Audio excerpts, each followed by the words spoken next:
Regulation MB already looks a fair bit different from when it just started. Over the weekend we had some big tournaments, and so there's a lot we can learn. The first thing we gotta talk about is the legendary fall off so far, and that is Staraptor has to be put on fraud watch. Day one, of course, we were all super excited to start playing with the new toys, so we tried out the Metagross and the Mega Swampert in Rain and the Staraptor and the Mawile. All of the cool toys. It was like, hell yeah, some new mons, let's have fun with them. And Staraptor looked really good, being able to close combat and then get a bunch of pluses, not being able to be intimidated after megaing, all awesome stuff. And so on ladder, it was actually really easy to get some free wins with it. However, as people started entering tournaments with it, it started doing worse and worse and worse. So in the very biggest events, it's actually very hard to find any amazing Staraptor results. And if you look at the win rate of this mon, it is just bad. Look at this, 39%, 42%, 42%, 41%, 43%. These are just not good numbers. These are not the numbers that you want to have for a mon that's going to be a cornerstone of your team. I do have to say, I think the biggest issue with this mon right now is that too many people are going all in on supporting it. This might sound a little bit counterintuitive, but essentially if your entire team is going ham on running a bunch of mons that only work to make Staraptor shine, but then don't really do much by themselves, anytime your Staraptor isn't super well positioned, you're now playing half a team. And so while on ladder it may have been cool to click charm and parting shot and all of that stuff to make your Staraptor hit as hard as possible, I think we might end up seeing that Staraptor being run just on its own as a good tanky mega might end up being the better choice. Of course, it's still early days, everything can still change, but for now at least, whatever people are doing with Staraptor just isn't working as well as some other teams. Next, we have some mixed signals for Mega Swampert. Now, Mega Swampert did get 2 top cuts in the Victory Road. And Victory Road is a type of event where you attract a lot of high-level players who really are trying to go for that big prize money. And so it's definitely not doing bad. But then if you're looking at the win rates in other tours, it's still a little middling. You know, 45 and 48 is definitely higher than what Staraptor is pulling, but it isn't amazing either. Now, one thing we do have to keep in mind, we were talking so much shit on win rates, is that because it's early on, people haven't really figured out yet how to run these new megas. So when you see the win rate of a Zard Y or a Floette, you are looking at the win rate of a team that has already been solved. You know, if you enter with Big 6 into a tournament, you know for a fact you have a really well-built, oiled machine on your hands. Whereas if you're entering with Swampert, it's very possible that the Swampert teams 2 weeks from now will be completely different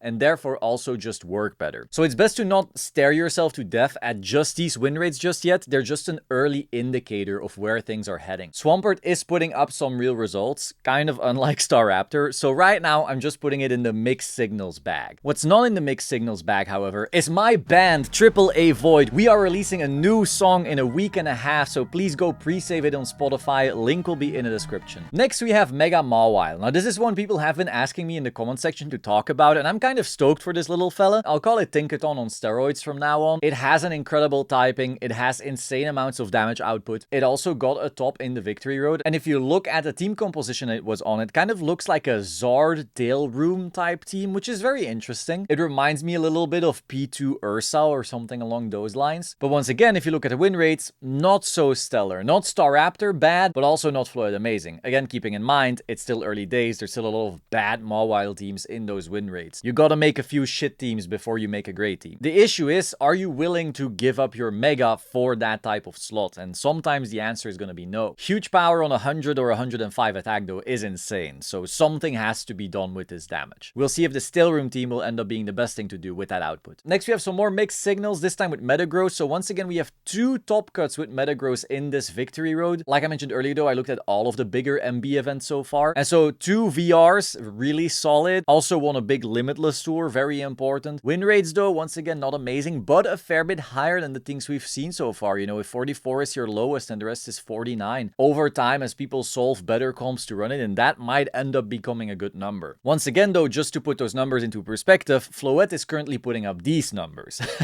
when its worst is a 55 and its best is a 60%. Oof, that's just, you know, a different conversation altogether. Which brings us back to the question of 3 days ago, is it enough? Are any of the new mons actually good enough to have a big impact on the meta we had previously? Or is MB going to just be another MA? We can look at the Mega Evolution conversion rate in the Victory Road mode specifically, you can see that in day 1, 29% of people use Charizard Y. Then in day 2, it was 43%. That is a really big jump. 25 to 39 for Floette. Then Delphox, 8% to 17%. That's more than doubling. That is a really good number. Recall 3 days ago, I was calling Delphox the counter to a lot of the new stuff introduced while also being good into Zardwire and Floette. And the numbers are agreeing. Delphox is looking amazing in this format right now. But those we kind of already knew. What's more interesting though is we do see Mawile right here with a day 1 usage of 6.9% but 13% in day 2. That's a stark contrast from the other mons we see here, the new ones, Mega Swampert, Mega Staraptor, Mega Metagross, all having negative conversion rate. Though those are not nearly as bad as the Raichu Y getting a 0% conversion rate in VR. Now a little bit of caution though, because these are all small numbers, even one really good player deciding to put their faith into one of these mons can completely swing these percentages. As you can see right here, for example, Mega Mawile day 2, 13%, but that's just 3 players. So if just 2 of these super good players decide to not run Mega Mawile, it could have had a result as bad as the other 3 Megas, and then vice versa for Raichu Y. So these numbers are a great early indicator, but they're not black and white. Now in terms of like actual tournament results, the full Victory Road top cut here, you will notice that there's quite a bit of stuff that we already knew doing well. And most importantly, if you look at the finals, it was actually between a Floette balance team, a super basic one, against a Big 6 team. These were 2 MA teams just duking it out for the crown. But luckily the rest of the top cut did have some differences. Keep in mind though, there's a lot of people right now who want to play with the new toys. So some of these new mons results might actually be inflated beyond what they're supposed to be. That is the scarier part. Now we can look at the big Smogon tour that ended, which is the biggest tournament in MB by far, and that was actually won by Big 6. And then the second place was a mostly MA team with a Goldengo. The third place was the Kingambit Sneasler Frostlass team. The fourth place was just Pixie Zard with a Farigiraf Kingambit team, which we also already saw from MA. So all of top 4 is just MA teams plus 1 Goldengo. And so going back to what I mentioned 3 days ago, how the most impactful addition may have been Life Orb for Garchomp, if you look at those 2 high-placing Big 6 teams, the first place and the second place, the Garchomps were both jolly with a Life Orb. So yes, so far, the most successful MB addition seems to be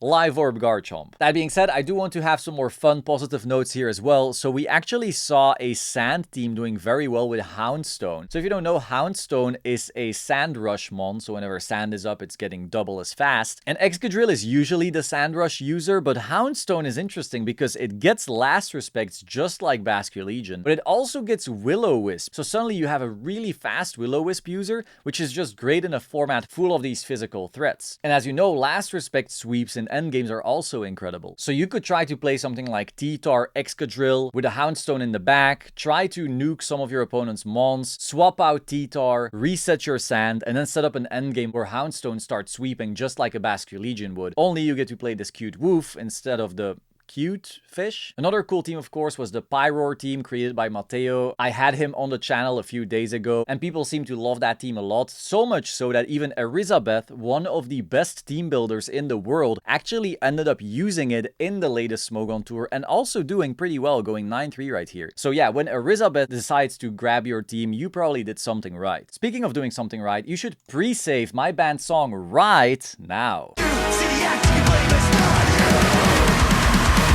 you.